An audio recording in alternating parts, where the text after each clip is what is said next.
Councilmember Warden. Here. Deputy Mayor Gasterlin. Here. Mayor Haviland. Here. Please let the record reflect all members of the City Council are present for the meeting. Thank you. Okay, if you could all rise for the Pledge of Allegiance. I think the flag's going to come up on the screen.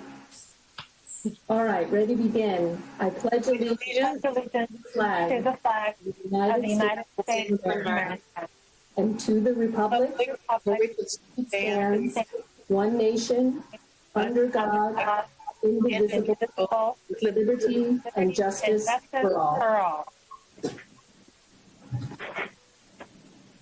Thank you all. Ashley, do we have public communications on this one agenda item? Yes, we do. We have 4 public communications that have been asked to be read into the record, which I will do now. And I would just note that we, in total, received 14 public comments associated with this item. So I will begin. The first public comment to be read into the record is from Terry Sanat, and it is as follows. I hope you are all focused on Del Mar's financial situation. This is not the time to be spending resources on projects that are not basic to city functions. Of course, a prime example that comes to my mind is your efforts to form the Community Choice Energy JPA. I warned that in the best of times, having Del Mar in the energy business is risky. Now that we are forced into this economic recession, the city should rethink its position. Use your common sense and delay Del Mar's involvement until our finances improve. You have a basic responsibility to guide the city through the financial downturn, which means cutting or eliminating non-essential expenses. It is sad but necessary. Thank you for your service, Terry. Can you repeat that from Ashley, Terry? Terry Sanat. Okay, thank you. The next comment to be read into the record is from Betty Wheeler, and it is as follows. Honorable Mayor and Council members, congratulations on the terrific progress that has been made in getting the Clean Energy Alliance well underway, meeting all milestones and on track to begin serving customers in May 2021. Our participation in the CEA is key to our climate action plan. If anything, the current COVID-19 health crisis has made it even clearer how important it is to take every action within our power to meet the climate change crisis. As we have learned, we pay a heavy price for failing to follow science and for delay and lack of decisive action in dealing with existential threats. I know I am one of many residents looking forward to opting up to 100% renewable energy option to help us achieve our greenhouse gas reduction targets. I also think it is a huge positive for us to have a greater voice and decision-making role in shaping our energy future compared to the lack of control that we have had with SDG&E. Thank you in advance for confirming the City of Del Mar's commitment to the CEA, and a special thanks to Mayor Haviland and her leadership as the Vice Chair of the CEA Joint Powers Authority. Respectfully submitted, Betty Wheeler. The next comments to be read into the record are from Laura DeMarco and are as follows. Dear City Council members and staff, yesterday marks the anniversary of the Titanic disaster when the ship's captain did not heed warnings and steamed full speed through uncharted iceberg-filled waters because he believed the Titanic was unsinkable with 16 watertight compartments.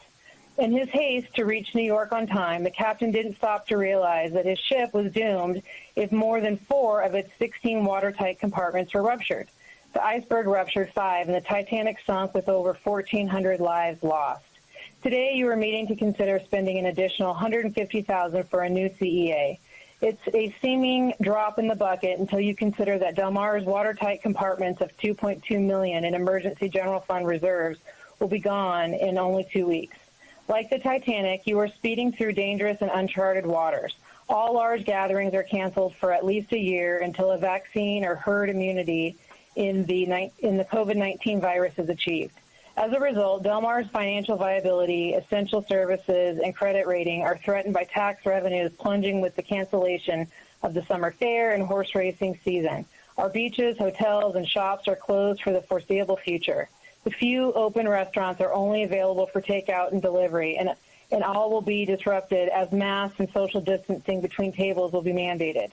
Many struggling restaurants and shops may never reopen with the looming recession where U.S. unemployment is predicted to reach 30%, the same levels as the Great Depression. The Finance Committee is rightfully working with staff on keeping Del Mar afloat. Key members of that committee and energy industry professionals warned you before the COVID-19 pandemic hit the CEA had an unrealistic and flawed financial model. The CEA's latest financial projections still do not meet fiduciary standards. Why is it still full speed ahead? If the reason is that you think Del Mar will lose the startup costs already spent, consider that Del Mar has contributed enough to be 5% of the CEA's total startup costs already, without even cutting a check for the $150,000 requested on April 20th.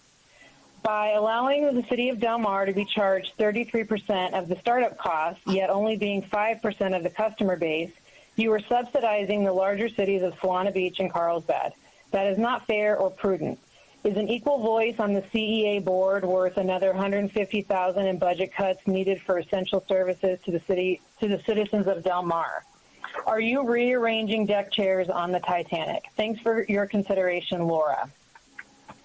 The next public comment to be read into the record is from Dick Hertzberg and is as follows. Honorable council members, tonight, under the strange circumstances caused by COVID-19, I think that it is my civic duty to offer you a few thoughts before you commit Del Mar citizens to another $150,000 on top of the already exhausted $350,000 commitment to CEA. I am concerned that the $150,000 may be just the tip of the financial obligation that could become orders of magnitude larger as CEA progresses on a schedule that is keeping to an operating date a year from now. 1, deferral. Because of exigent circumstances, it would be wise to take the pressure of the founders of the CEA by extending the initial operating date by at least 1 year to allow our entire community to understand the reality of the post-COVID-19 economy that we confront. What seemed like a good idea to some only 6 months ago may now be an expensive luxury from a city treasury ravished by loss of revenues due to COVID-19 closures. Deferral of the operating date provides meaningful time to rethink the issue and determine wiser cause of action. 2, there is nothing available to you as decision makers that justifies a vote to proceed with a $150,000 expenditure and an implicit agreement to further debt. The work product of the past several months includes a so-called pro forma, which in fact looks like a simple Excel spreadsheet and does not provide the necessary information to make a multi-million-dollar commitment, regardless of whether it is equity or debt. Debt always has a way of getting paid. At the very least, you should take counsel from your finance committee, which found that the original decision to proceed with the CEA was not justifiable by the financial analysis available at the time. There is nothing in this one that changes that. It is your responsibility to understand what you are getting all of us into. Based upon available documents, I do not believe that you will claim that you are acting responsibly in the terms of city finances or that you have done due diligence that is commensurate with the risk exposure. At the very least, you owe it to yourselves and all of us to seek a deferral of the operating date so that you have time to make an informed decision based upon the new COVID-19. I believe that the best choice for Del Mar is to convince its CEA co-founders to adopt a go-slow approach. Sometimes the best decision a business can make is not to throw away good money after bad. You do not have to make that choice now if you can bargain for a deferral. But if no deferral is possible, my own opinion is that you are better getting out now. If CEA makes sense, it will be available to us after COVID settles. Dick Hertzberg. And that concludes the public comments to be read into the record. Thank you, Ashley. I'd like to kick off the discussion of this just with a brief summary of why we're here tonight. We learned last week by the CEA staff that the first year-ahead resource adequacy forecast is due to be filed with the CPUC on April 20th. That is the last point at which a member agency can withdraw from CEA without having to give 1 year's notice. I had made a commitment to you all that we would have an opportunity to discuss that before that deadline came and went. And when I found out the date was the date of our next council meeting, I asked our city manager to call a special meeting for tonight. So again, I really appreciate your all being here so that we can have this really important conversation. So based on the current market conditions, there was a pro forma attached in the staff report, as well as some detail to that was provided as well. Based on our current market conditions, the CEA can operate a financially viable CCA, which generates enough revenue to cover its expenditures, contribute funds to an operating reserve, and leave a net surplus to fund board-directed discretionary programs. And so given that this analysis of the CEA is positive and that it is still viable and an extremely valuable program for Del Mar to be involved in, Councilmember Warden and I have made the recommendation that tonight we affirm our commitment to CEA and proceed with the April 20th and as they proceed with the April 20th CPUC filing of the year ahead RA forecast. And there are lots of reasons why, and I'm just going to highlight some of the main ones. Pursuit of a CCA program is the single most important strategy for achieving the greenhouse gas reduction targets in our city's climate action plan. All of Del Mar's startup funding advances to CEA are subject to reimbursement once this program is operational and generating sufficient revenues. If we leave the CEA now, then those initial costs will have no chance of being reimbursed. We are walking away from many opportunities, but reimbursement for our startup expenses is one of them. Significant staff time and startup costs have been expended towards this effort and are non-refundable if Del Mar were to leave the JPA now. Withdrawal from the JPA now also means that the city will not be able to participate in a CCA program in 2021. So yes, we do have other options of trying to join a JPA later, but the only way that we are going to launch in 2021 and reach these critically important climate goals that our city has is if we stick with the program that we have now. And I am one in full support of the program we have now. So I'd like to open this up for comments and questions.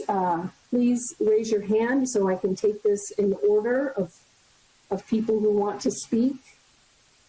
Councilmember Drucker. Yeah, I don't have any specific comments yet, but I think we've got 3 people on the line that normally would not be on the line.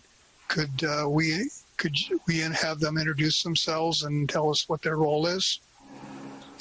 Absolutely. We have people on the line who are here to make sure that any questions you have about the information that was provided in the staff report can be answered. So let's start with Barbara Boswell. Barbara, could you please introduce yourself? Yes, thank you. I'm Barbara Boswell, and I'm the interim CEO of Clean Energy Alliance. Okay. And Greg Stepanovich?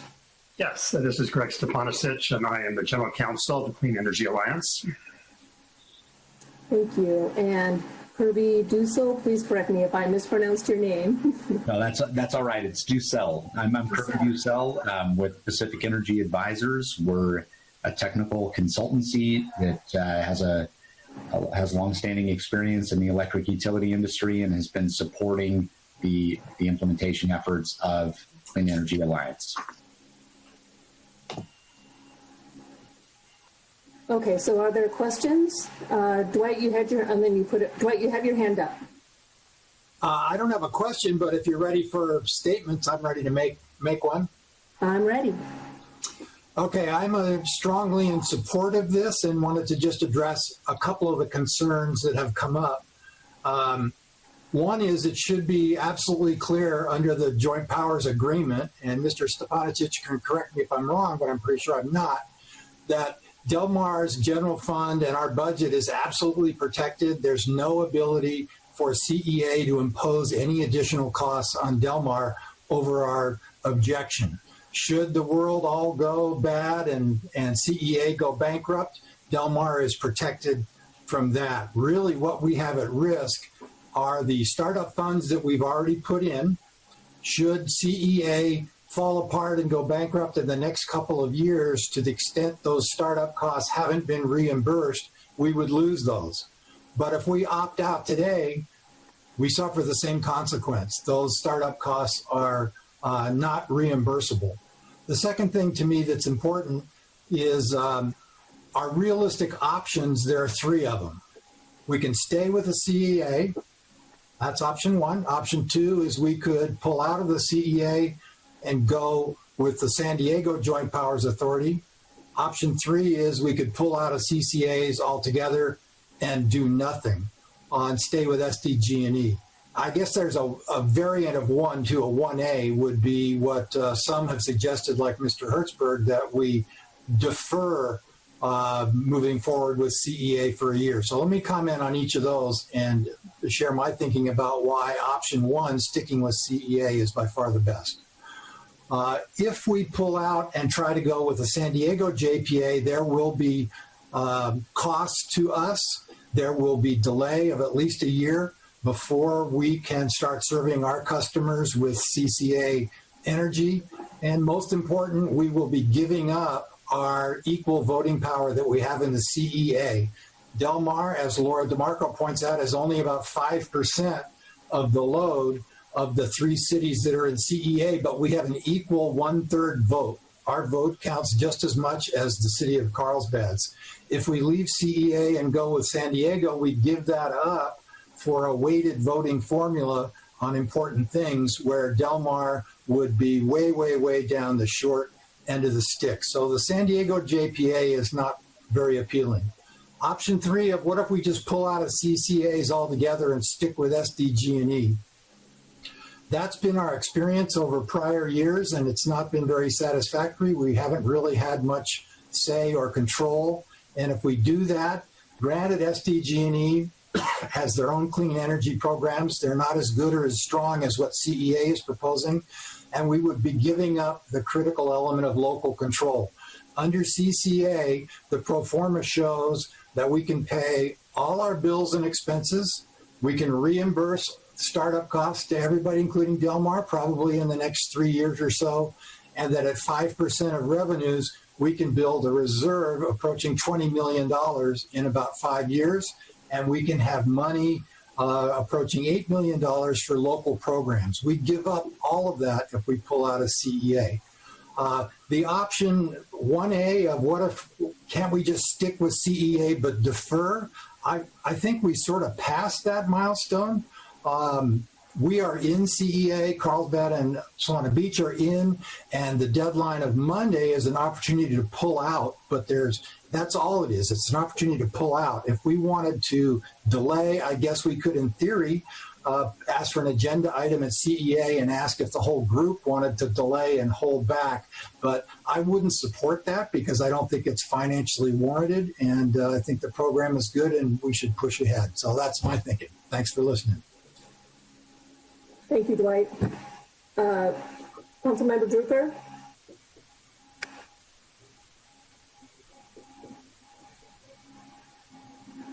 Dave, you're muted. Yeah, I'm sorry. I have a couple questions. One is, as of April 20th, do we owe $150,000? We owe $150,000 already. That's a commitment already made by the city. So we have spent that or not? CJ, have we spent it? This is CJ, City Manager. To the Mayor, we have the invoice, but we have not paid it yet. Okay.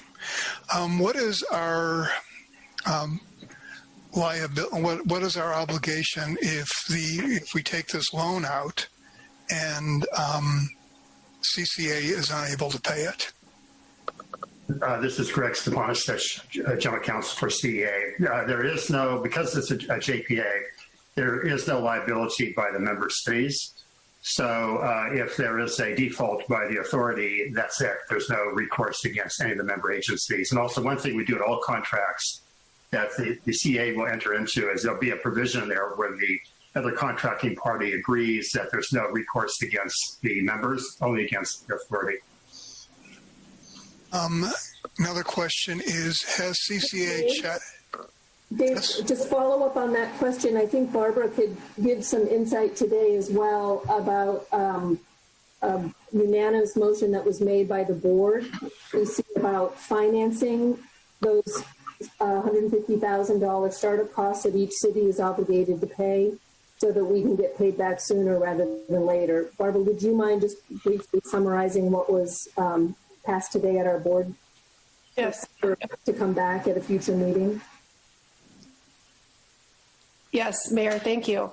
At the Clean Energy Alliance board meeting this afternoon, the board did direct staff to evaluate, to bring back options with regards to financing not only the fiscal year 2021 budget, but also including repayment of the advances to the member cities, each of them $150,000, and to look at opportunities to repay them as quickly as possible, even potentially before the new fiscal year starts. And Barbara, what do you think the possibility of that is?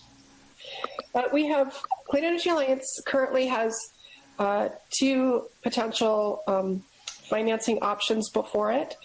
One is Calpine Energy Solutions as part of their proposal for data management services, which the board did award the data management services agreement or contract to Calpine, a offer for $500,000 to fund startup. And these loans are considered funding startup. And so we can reach out to Calpine and take advantage of that opportunity or that offer of a $500,000 loan, which then would be repaid from future Clean Energy Alliance revenues. In addition, we have offers from 3 financial institutions as a result of requests for proposals process that we did that Clean Energy Alliance did in February. And so we will be reaching out to those 3 financial institutions, and all of them were willing to made offers that would fund startup costs. So we have yet to negotiate the terms with any of those 3 institutions. We now have the authorization to move forward in doing that. Have you been able to check with any of these firms to see, given the current environment, financial environment, whether they are still going to be willing to do something? We haven't had follow-up conversations with any of the 3 at this point, and we plan to do that now based on the direction from the board. Okay. Were there any other decisions made today at the board meeting? What other just what other decisions were made at the board meeting today? The board gave direction with regards to, the board received a report with regards to the draft financial pro forma for Clean Energy Alliance. And the board received that presentation and then provided direction with regards to additional scenarios and assumptions that they wanted to have run through the pro forma model and brought back. They authorized entering into an agreement for energy transactions attorney services, and then provided the direction to bring back a financing solution, authorized us to work with the financial institutions and Calpine and bring back the financing solution. Was there any discussion about deferring this all for a year? Postponing the implementation? Yes. No, there was no discussion about postponing. Is there, if the CCA were to turn around, to talk about that, what type of implications would there be if we were to say, let's all start 2022? So that we are currently in the process of filing our year ahead resource adequacy forecast, which is the key, I think, component with regards to giving notice of withdrawal. And that forecast is due to the PUC and the California Energy Commission on Monday, April the 20th. That forecast is used to determine procurement requirements for load-serving entities, and a CCA is considered a load-serving entity. There is the opportunity to revise that forecast prior to May the 15th, but after that date, those forecasts will be used to set procurement requirements. So Clean Energy Alliance Board would need to take action to postpone implementation prior to May the 15th. And we would also need to file an amended implementation plan with the California Public Utilities Commission that notifies them of that change. Mr. Stepanisic, am I missing anything? No, that's you covered it very well. Okay. Okay, I think this is probably my final question. I may have more.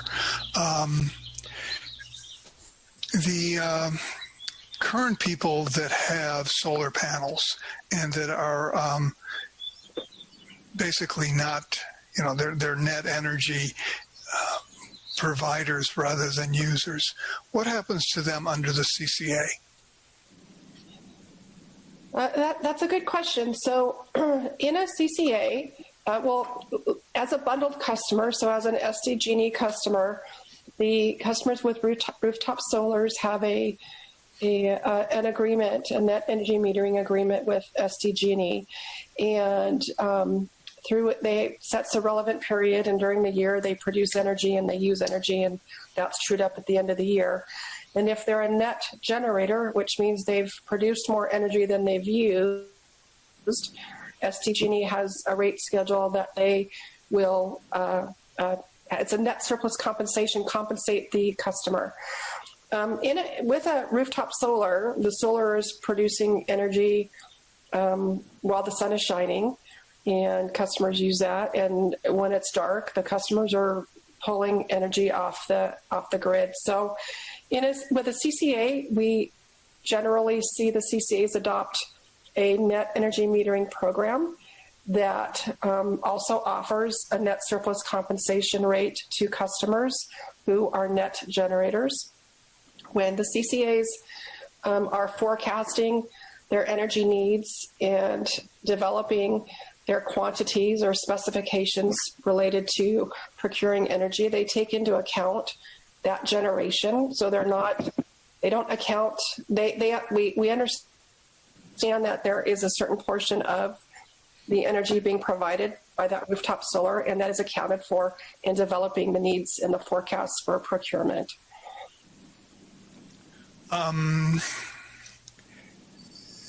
Is it going to be advantageous for a person to that has rooftop solar that is producing more energy than they're consuming, for them to be with our CCA? So the board has not yet taken action with regards to a rate schedule, and that is the time that the boards typically will set what their net compensation rate is. I can speak to, with regards to the Solana Energy Alliance, their net surplus compensation rate, which is their per kilowatt hour rate that they pay back to customers for generation, is higher than SDG&E's, and it's also a flat rate throughout the year. SDG&E looks at and evaluates their rate every month, and that rate changes every month. And it goes as low as 2 and 3 cents and comes up as high as 4 cents, and then drops down. It's based on the market rate of energy. Solana Energy Alliance's rate is 6 cents per kilowatt hour, and that's holds steady through the entire year, regardless of when the relevant period ends. So that's a program that the CEA board is yet to consider, but in most CCAs, they do offer a rate that is competitive or better than the utility. Thank you. I have a final question for CJ. How much time is going to be taken up by our staff over the next, I would say, year, or the next 9 months on CCA? Thank you, Councilmember Drucker. I don't know the answer to that question. I'd like to. I'm just getting up to speed on this topic. I know that it was substantial just during the past week because preparing for the special meeting. I know that Clem is on the call, and if you're comfortable, I can ask Clem, who's been the main staff person, to respond. Clem, are you prepared to answer that question? I can answer that question to the best of my ability. This is Clem Brown, Environmental Sustainability Special Projects Manager. I've been the staff contact on CCE since we started working on this program. I can say that since we've launched the JPA and brought on Bayshore Consulting to be the interim CEO and built out the consultant technical team, my staff time has really diminished. And going forward, this next year, I would say the majority of the work effort will be on the CEO and the technical consultants with monitoring and minimal staff time to attend, regular calls and check in and liaison with our board representative, Mayor Haviland, and things of that nature. So, now that the CCA is sort of up and has a staffing structure, it's a much less burden on staff going forward. Is it going to be zero or? It is not zero.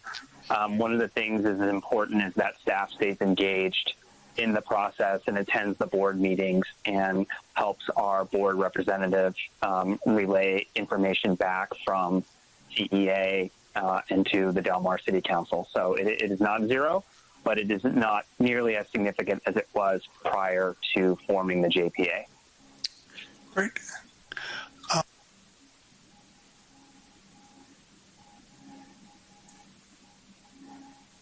Deputy Mayor Gasterland, did you have questions? And keep in mind, we have a time constraint on this meeting, so if everyone could keep their questions focused on the decision we have before us tonight rather than general questions about CEA. Well, do you want to remind us then what exactly are the questions we have before us tonight? Yes, the question before us tonight is, do we want to reaffirm our commitment to staying members of the Clean Energy Alliance? What's the time constraint? Councilmember Parks needs to leave at 6 o'clock. All right, well, I'm going to need time for my questions. Yeah. It's 5:39 now, and that gives us 21 minutes. Do we need to reconvene this meeting?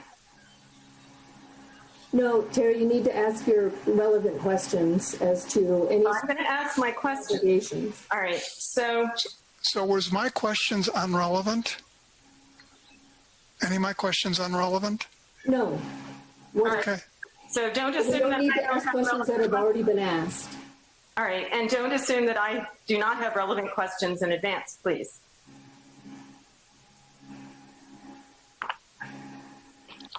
Shall I ask my questions?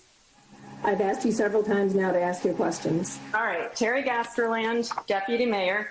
Barbara, thank you so much for joining today. I have a series of questions to ask of you, and the reason that they're relevant to the question of do we want to reaffirm our commitment is we are in a financially uncertain and unsound time in Del Mar and will be for the next year.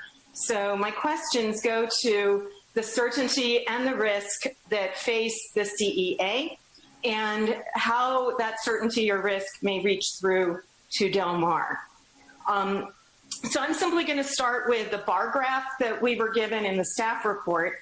And the bar graph, it's the same bar graph that was in the JPA board report.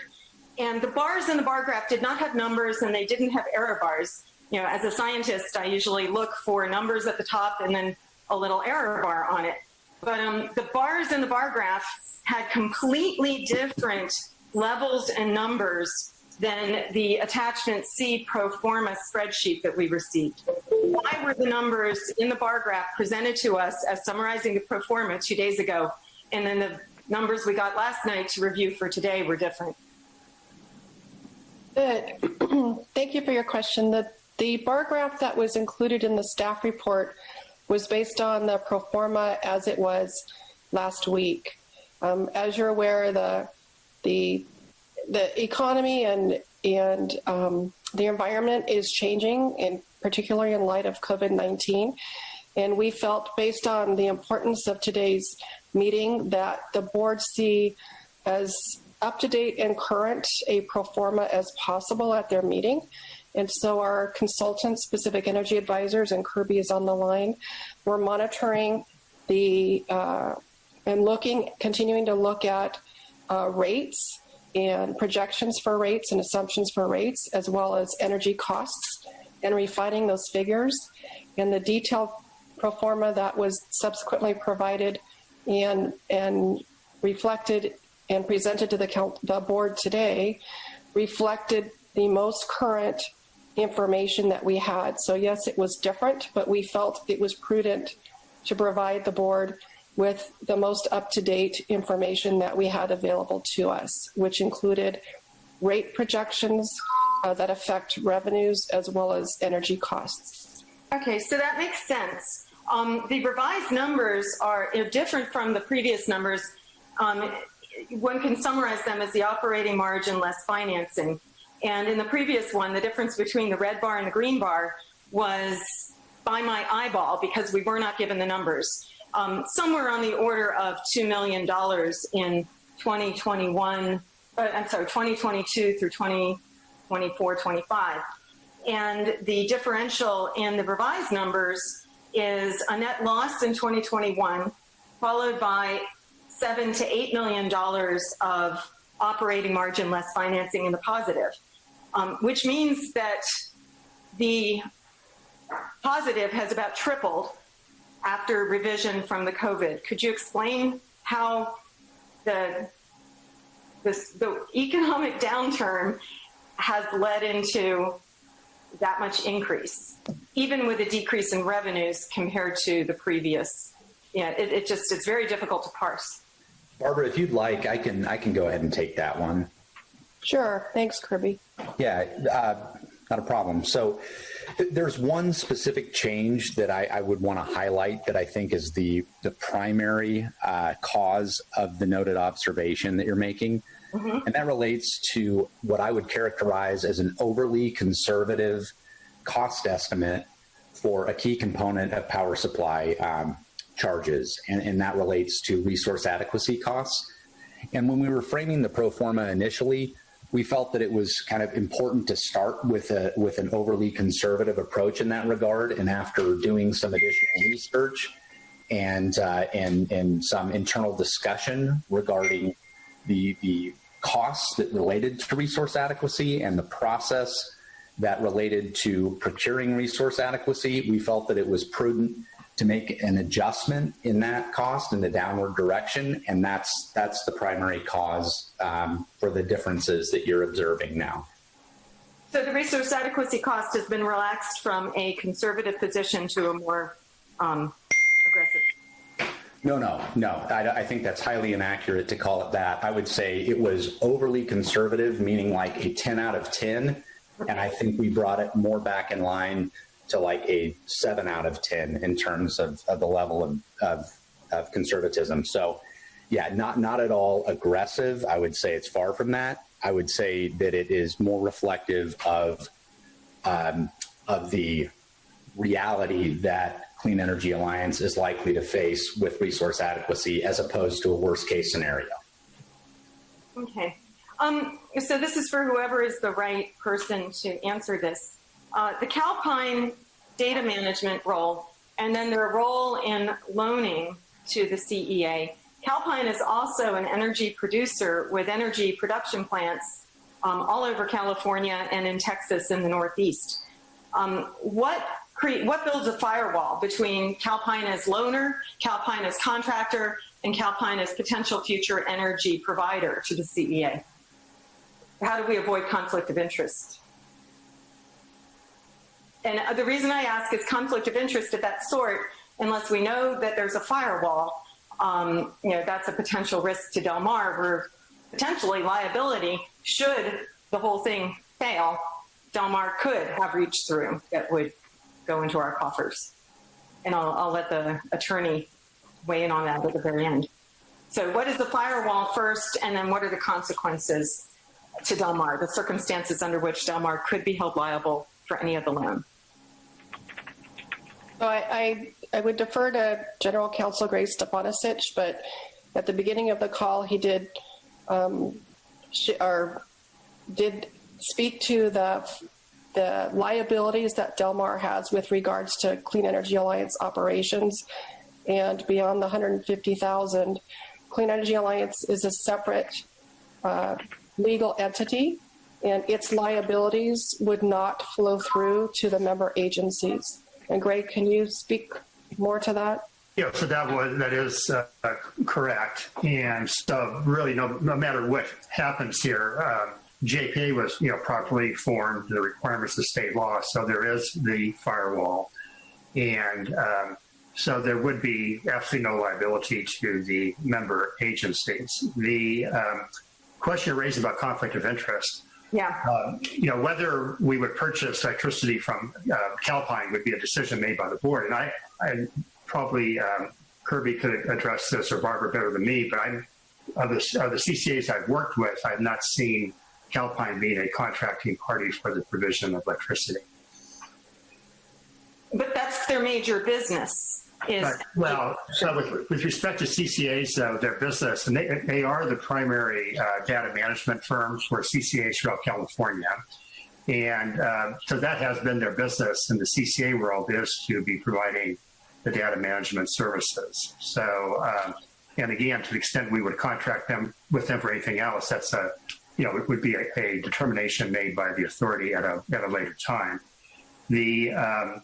In terms of the loan being given to us, again, there would be no conflict of interest in them actually providing the loan. That would be an arm's length transaction there. The draft contract that we're now negotiating with them, provides that as an option for us to take.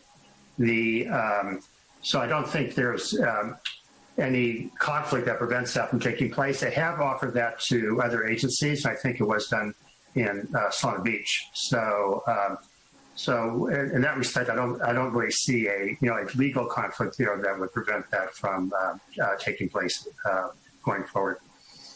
So in a world where they are loaning to the CEA, they are the data management to the CEA, and any one of their 22,000 power plants that they own and operate were providing energy to the CEA, all three of those activities could be done, and they wouldn't be considered a monopoly or overly influencing the activities of the CEA? Well, let me answer this in two parts. The first part is, again, to the extent we were going to enter into a power purchase agreement with them would be a choice we would make. And again, at least with other CCAs I've worked with, I've not seen them do that, where they've been the data management firm. That's what they have done for the particular CCA. There is a conflict of interest provision in the contract, and that's something we're still working on with them to again avoid there being a conflicting interest between their entity and our own entity and our own purpose. So that will be addressed also in the contract. Okay. All right, thank you. So my next question, unfortunately, my second computer has gone to sleep, so I'll just remember the question. So in the CE board meeting earlier today, there was a slide with risks, and it had a section on it on new risks due to COVID.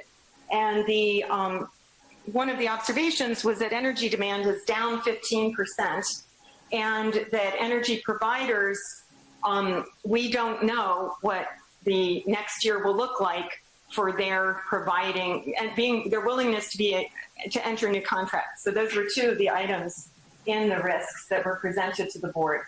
Okay, came back. So current electricity usage is down 15%. Long-term impacts are unknown, and potential reluctance among renewable energy suppliers to engage in contracting discussions until business as usual returns.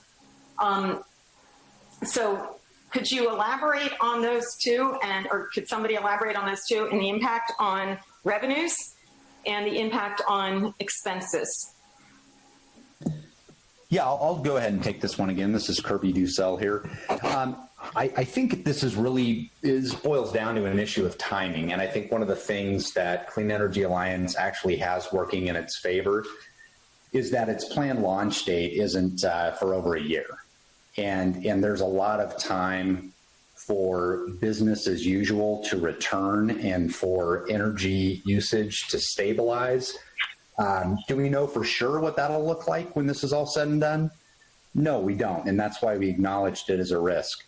But I think what we're seeing right now, we believe will be a relatively short-lived situation in terms of the significance, and that by the time Clean Energy Alliance is launching, ready to launch and serve customers, that much of the variance that we've observed recently will be resolved.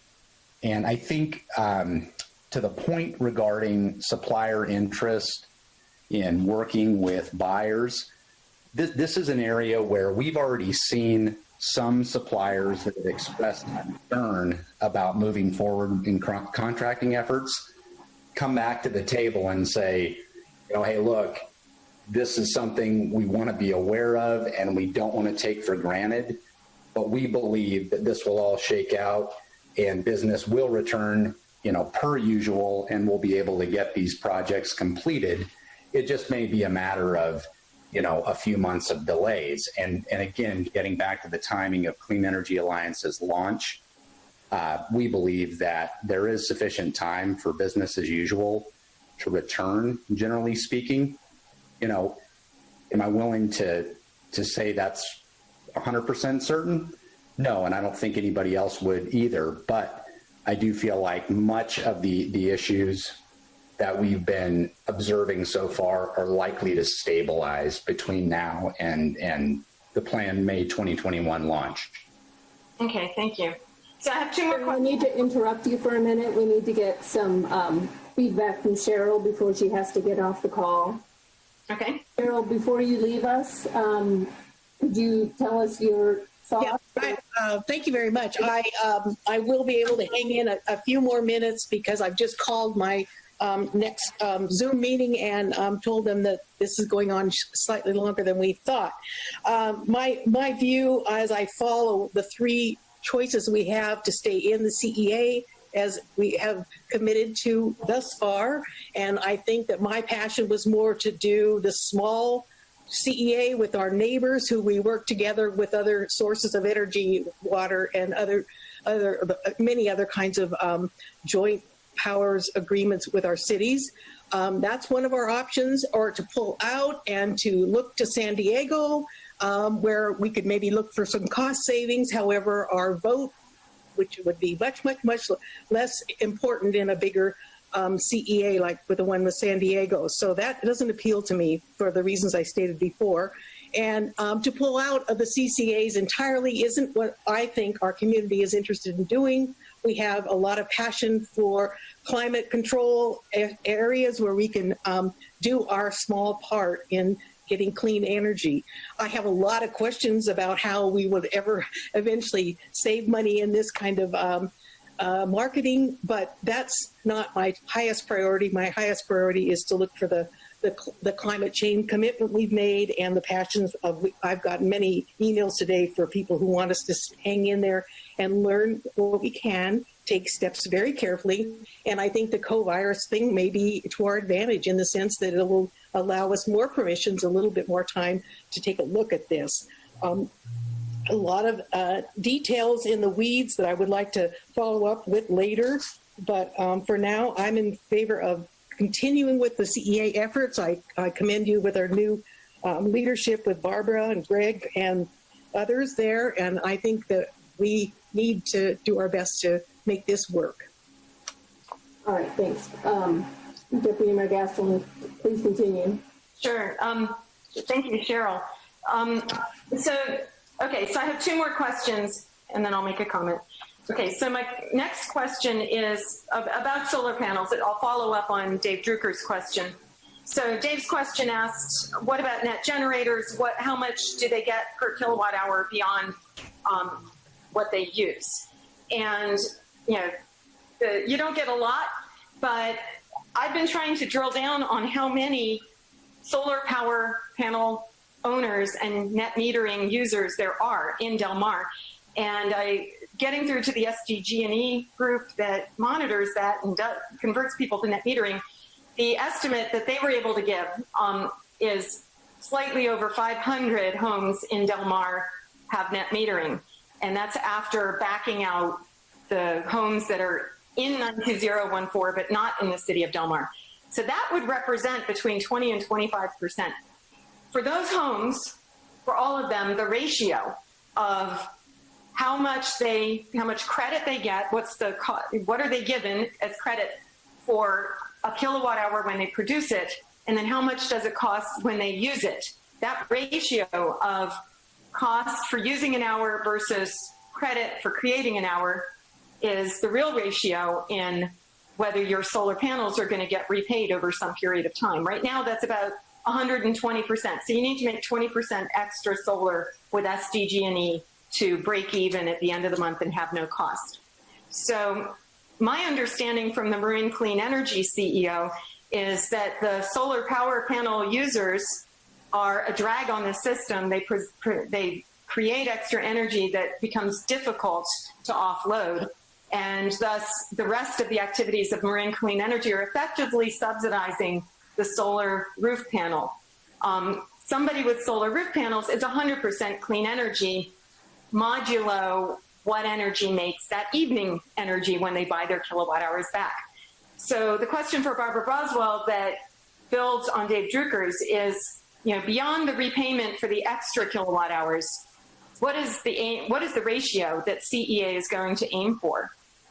And given that 25% of Del Mar's homes may well have solar of some sort, does that, how are you going to keep them inside CEA rather than taking the approach of sticking with SDG&E because that's a known entity? So I'll take a stab, and then Kirby, who's actually more of the technical expert, maybe can jump in. But the ratios that you're referencing, which was related to how much is being credited to the customer's bill at the time their system is generating versus how much are they paying at the time they're using, is established by the rate schedules that are offered by the utility or subsequently offered by the Community Choice Aggregation Program. And typically CCA programs, when they launch, and even longer term, will generally mirror and copy the rate schedules that are currently offered by the utilities. And then if they offer a discount, they take those rate schedules, which have the same time of use periods, the same definitions of peak, off-peak, and super off-peak or on-peak, and discount them should the board direct or adopt a reduced rate. And so that question, I guess, is can't be answered because the board has not yet adopted their rate schedule, but it is very typical that the CCAs will use the utilities rate schedules for ease of customer comparison. And I think you bring up some very valid points, particularly with net energy metering customers. They're customers who are very in tune to their energy usage. They manage it, they monitor it, they understand, I think, the rate tariffs and the rate schedules better than any other customer. And so we don't want to provide a disincentive for those customers to opt out and stay with the utility. And so they typically see a CCA adopt a net energy metering program that basically mirrors the utility and in most instances offers a better net surplus compensation rate. And Kirby, I don't know if you'd have anything else to add. Sure. Yeah. The only comments that I'd probably like to add, and I've worked very closely with MCE in developing its initial net energy metering policy and tariff, and I've worked with them since in refining that. And I will say that MCE, as well as many of the other CCAs out there, have let that net energy metering tariff evolve based on considerations related to, one, the value of energy during the middle of the day, and two, their interest in incentivizing locally situated behind the meter solar. And I can tell you that because of grid dynamics and the abundance of solar that's been put on the grid over the last several years, prices have been heavily suppressed in the middle of the day, which has caused CCAs to rethink how it is that they structure their net energy metering tariffs so they minimize the subsidies that are being placed on other customers for the benefit of the net energy metered accounts. And like Barbara said, this discussion has yet to occur with the Clean Energy Alliance board.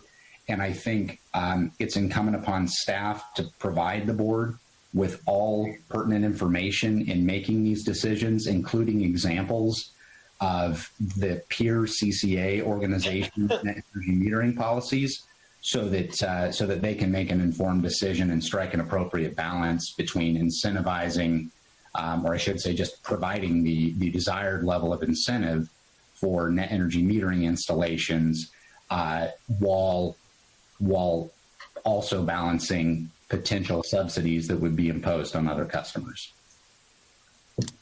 I want to add a clarification to the numbers that were thrown out there. Our city manager, CJ, sent out to the council today in response to this question that SDG&E data indicate that as of December 2019, there are 230 net energy metered customers out of a total of 3,148 in Del Mar. So it's less than 10%. All right, good. So do we know how many there are in the Carlsbad, Solana Beach, Del Mar? We have yet to summarize that information. The raw data is certainly available, but it's yet to be summarized. So the short answer to your question is not tonight, but if that information is of interest, we can certainly compile it. Okay. So my last question is about, it's a blend of county and the future county role, and what I heard in today's CEA JPA board meeting about the medium to large commercial and industry users. So in terms of megawatt hours, it's 925,000, rounding to the nearest 1,000 megawatt hours that the current bundled customers of SDG&E have. And 61% of those, so 60.7%, are the medium to large commercial and industry. So those customers are the ones who are really going to drive the CEA. What is the rate at which commercial customers have gone with CCEs versus stayed with utilities in other CCEs? That seems like a big vulnerability. And I guess I'll build the second part of that question is, does your model for your pro forma include the commercial versus industrial and the different rates of opting out? And does it include the solar panel? And it's going to be a ratchet up and down incentives to keep your solar people, your solar rooftop customers, versus losing money on them losing money on them in order to keep them, versus losing them, they'll opt out, but perhaps the CEA is a little healthier and the whole thing is a little smaller. So it's really a two-part question. Number one is how do the medium to large commercials fit in, and does your model include those and the solar and the benefit, the pros and cons of keeping both classes of customers in the CEA? Yeah, Barbara, if you don't mind, I'll go ahead and take a first cut at this. So in terms of our modeling, we absolutely can control opt-out rates for each customer classification: residential, small commercial, medium, large, industrial, ag, street lighting, so on and so forth. We can control those assumptions independently, and do for that matter. And I think in terms of looking at the experiences of other CCAs as informative, in the process of determining what an appropriate opt-out assumption is for Clean Energy Alliance. We've certainly done that, and we found that generally speaking, there's not a large difference between the small and medium commercial classifications and the residential customer classification in terms of overall opt-out rates. There are certainly instances when the largest of commercial accounts and industrial accounts may be on specialized service arrangements with the incumbent utility that require further discussions between the CCA program and the customer before making the decision whether or not a cost-effective service arrangement can be made. And so, those are isolated instances, and I think they've been addressed and negotiated pretty effectively by the CCAs to date. But again, the opt-out assumptions and the opt-out experiences that we've seen to date with regard to those small and medium commercial accounts, and really many of the larger commercial accounts too, relative to the opt-out assumptions generally, they're not terribly different. Okay, so the percent opt-out of 10% that you've used, which is a conservative rate, is that percent of customers or percent of megawatt hours? It's percent of load. So this is the megawatt hours, but because we're working off of averages here, it's really the kind of one and the same, if you will. But the effect is of those opt-outs, it's dropping sales by the amount of the assumed opt-out rate. Okay. All right. So I'll let that be my last question in the interest of Cheryl's deadline. So I printed out the red dots in front of me. So my one comment is going to be, we have 3 options in front of us. Dwight summarized them. Option A of staying does have the sub-option of waiting a year in some form or another. And as I printed out the letters, I have 4 or 5, depending on how you count them, no letters. And I have one of those 5 could be considered neutral.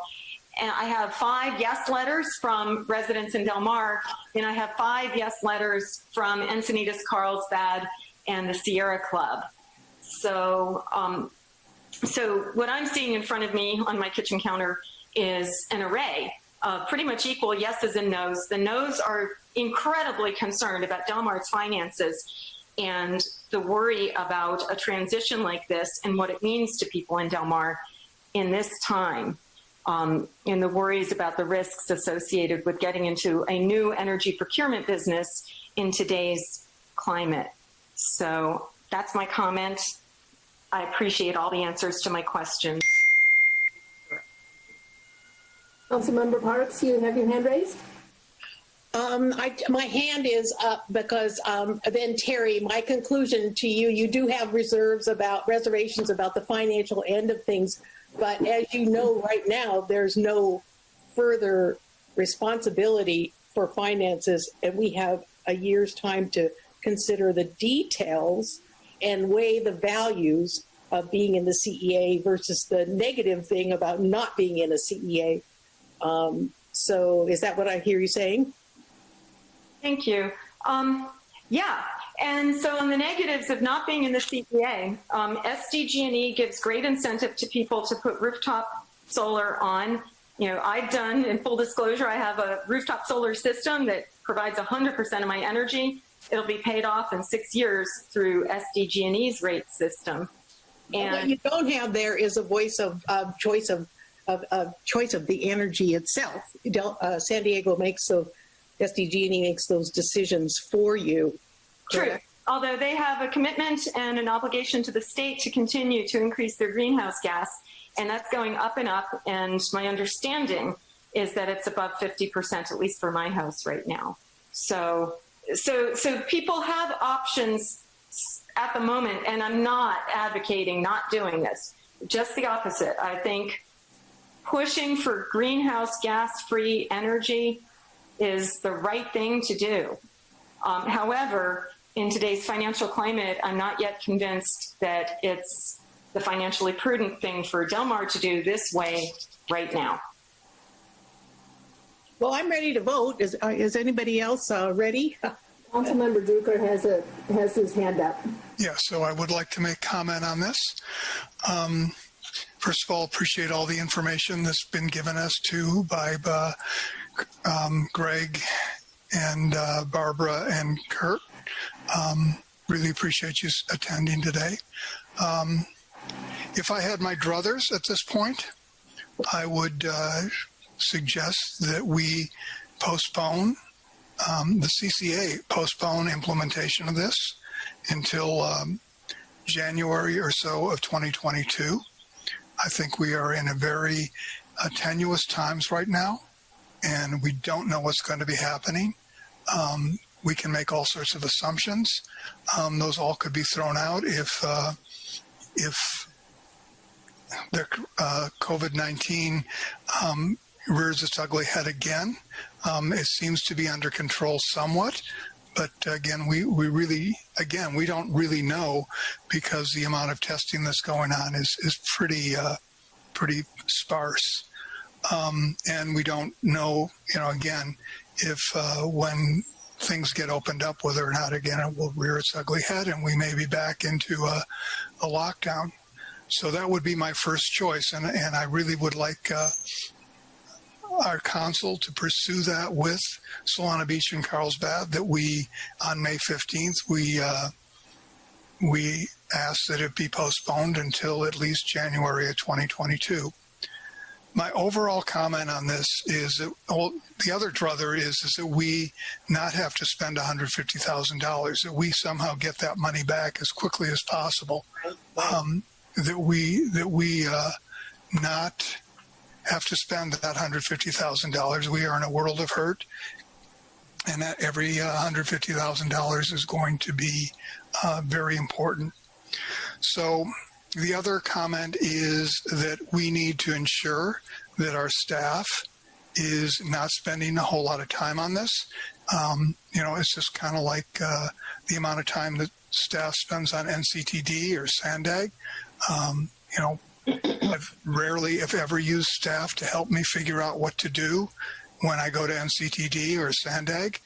And, so I think it's really important that we have a firewall in terms of the staff time with going on. Now the CCA or CCE has staff involved that they should be the people that are working and making sure that this works properly. Final comments are, I do not believe the CCA will provide any or reduce costs for any of our customers. I would never, I don't believe government agencies ever do that. They have a real difficult time reducing costs. Currently, Solana Beach is raising the costs. They say they're still less than SDG&E. SDG&E does have programs that allow you to buy green energy, and people could opt out into that today, and most people aren't, because most people do not want to spend a whole lot of money on their energy. They want to have as cheap possible energy as possible. So the other concern, and I realize this goes against the grain here, but I don't believe the CCA is going to have a whole lot of impact in terms of climate change. The only way climate change is going to be solved is if the whole country or all of California or whatever gets off fossil fuel. And that is going to be extremely difficult. I'd love to see that happen. I just don't think it happens. The reason that I do believe that we should be continuing on with CCA is because at some point, San Diego Gas and Electric is going to get out of the energy provision business. They're not going to generate energy. They're going to purely distribute energy. And we as a city need to start planning for that whenever that happens. The final thing is, I believe also it's a luxury at this point that we have equal vote. We don't have equal vote at the Water Authority, and we're basically not been screwed by them much. And if I were to go back right now, I think it is a luxury that we have equal vote. I don't think, I want to have a seat at the table, but equal vote is not as important to me as, again, having the ability to provide electricity to our residents.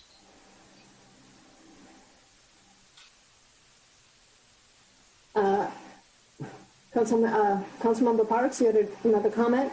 I just want to make a motion that we move this forward. It's not a resolution, it's just a general vote to, isn't that correct? What you're asking of us tonight is to affirm our commitment to hear the report that you had today from the board members and to know that you're moving in the 2 steps to move this forward.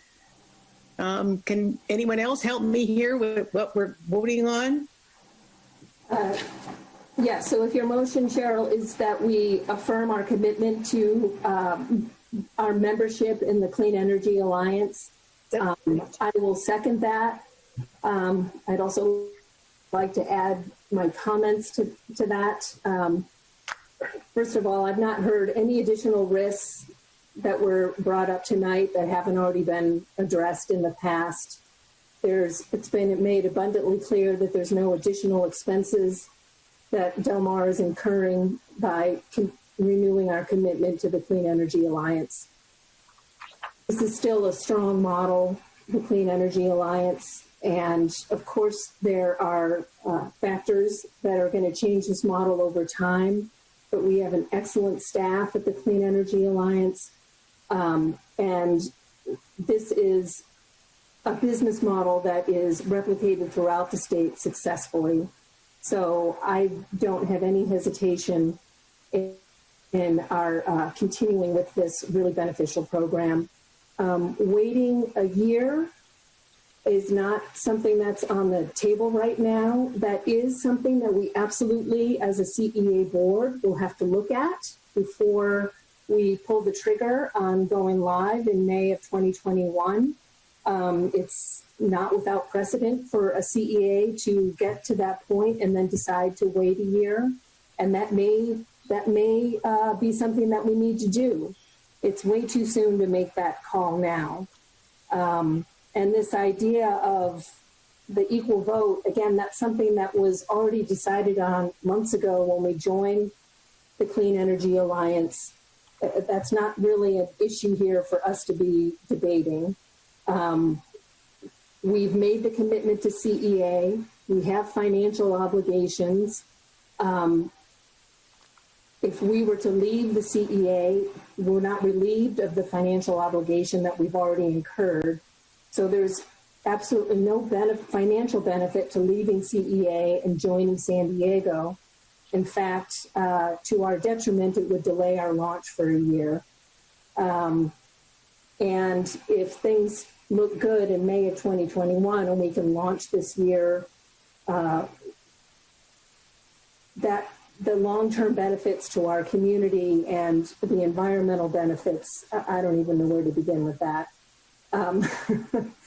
CEAs were formed because the investor-owned utilities were not moving up the green energy curve fast enough, and they wanted to accelerate that. And it's been a huge benefit to our state that this industry has taken that challenge on, and they've it's been around for over 10 years, and there's been a tremendous impact that they've made. So I have seconded the motion, and Councilmember Gaslin, you had a comment before we take a vote? Yes, thank you. I want to make one comment. 10 years ago, the CCEs were incredibly important, and Marine Clean Energy is a really good example of a CCE that turned the curve. However, we're taking a vote today in today's financial environment, and in many ways, the very fact of the CCEs and doing what this CEA is doing is continuing to push the state toward renewables. This is on its way. In today's economy, I'm not seeing with this one-page spreadsheet that's in front of me the financial underpinnings that give me confidence and certainty that this CEA will be able to do what it intends to do. Perhaps there's more data that I have not seen or a broader spreadsheet that I have not seen, but with the bar graphs that mismatch, I understand now that they're two different models and that there are parameters that reconcile them. But, I have concerns and I'm going to remain fiscally careful on my vote. Councilmember Drucker? Yeah, I just want to make sure that everybody understands. I have no belief that we should ever join the city of San Diego. Yeah. Bottom line is they are unable to manage anything. And right now, given their fiscal crisis that they're going to have, I don't want to secede any power over to the city of San Diego. If we're going to be in a CCA, it's got to be a local CCA. Mm-hmm. And, so I just want to make sure that option that Dwight put out is totally unacceptable. Yeah, and I just want to chime in that I fully agree with that. I understand why we are where we are. Okay, we have a motion and a second. Can the clerk call the vote, please? Yes. Councilmember Drucker? Aye. Councilmember Parks? Aye. Councilmember Warden? Yes. Deputy Mayor Gasterland? No. Mayor Haviland? Yes. Vote passes 4-1 with Deputy Mayor Gasterland opposed. Okay. Well, thank you all. That was our only agenda item. I do want to once again just extend my sincere thanks to Barbara and Greg and Kirby for joining us on such notice and for giving such thorough answers to the questions that were asked. I really appreciate that. And Councilmember Drucker, you have your hand raised. Is that because you had a final comment? Yeah, I was just wondering whether or not we want to provide direction to you, Ellie, and the CCA that we should seriously consider delaying the start of, delaying the start until January of 2022 so that we can have a much better idea. I mean, because on May 15th, we or you need to decide whether or not to pursue May 21 and whether or not we should, make it our advice that we should be looking right now at June 2022 rather than May 2021. Well, that was not on the agenda. I'm happy to consider that. I don't know that legally that's something we're... Well, I mean, it's all part of the discussion here is terms of what, how we want to go forward. And that's one of the ways that we could go forward is to delay, to suggest, to take this up as a suggestion that we move to January 2022. So my recommendation on that, Dave, because the public may want to have feedback into that, is that we discuss that because that's something that several council members have mentioned an interest in. So why don't we discuss that at our Monday meeting? CEA is one of the boards that I report on at that meeting. And if there is a direction from the majority of the council at that time, we can discuss it then. This is Terry. I think that's a good idea. And Ellie, I concur with that suggestion that we discuss it on Monday. Okay. Fine with me. So our next meeting is Monday, April 20th. Thank you all again, and this meeting is adjourned.